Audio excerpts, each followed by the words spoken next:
Hi, my name is Bill Keefe. I'm a pre-med and English senior at Manhattan College. I'm apologizing in advance for my quick pace. I just want to share as much of my experience as possible within 3 minutes. These grainy images are the only media I have of my attempt to bring humanitarian aid into Cuba.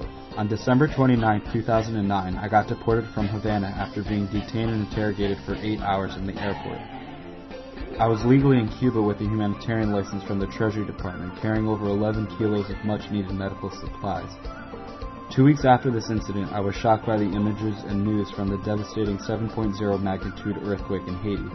I was later accepted by a non-profit organization that offers relief efforts in Haiti. We stayed at a Catholic compound in Lukai, a city that has seen a large influx of earthquake refugees and has recently experienced torrential floods in which 13 people were killed. The emergency room at Immaculate Conception Hospital did not have any medicines on the shelves. The patients were not receiving effective treatments or anesthesia. Sterilization was not apparent. Animals such as chickens and dogs were throughout the hospital. Blood and other bodily fluids were on the floor bedding and hospital furniture, and the ER only had 7 hospital beds per 1,000 patients a day. To make a very bad situation worse, the doctors were on strike and not at the hospital. The result was disorder, but we helped out as much as we could considering the circumstance. We placed all of our medical aid on the shelves in the ER and watched an empty shelf become filled.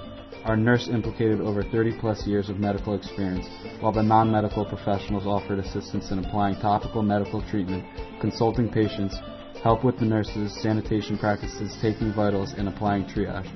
Later we opened our own clinic next to the field hospital, which is a reconverted soccer field that now homes tents of refugees affected by the earthquake. We saw an average of around 90 patients a day. I will never forget the different people I met, the ailments they had, and the stories I heard during these treatments. One woman told us that she had been eating dirt. She was diagnosed and treated for tapeworms that were visible underneath her skin. Unfortunately, another woman who had active tuberculosis and was coughing blood was not treatable with the medicines we had. On our last day at the clinic, there was a woman with her infant daughter who was malnourished, dehydrated, had meningitis, and gangrene on her nose. The baby wasn't responding normally to human contact.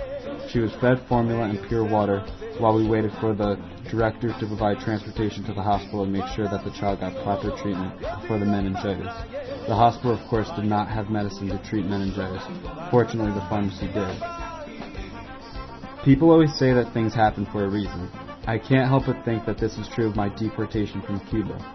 Not only was I able to supply the medicines that were intended to go to Cuba and help others in Haiti through volunteer work, but I know that my life has changed for the better because of this experience.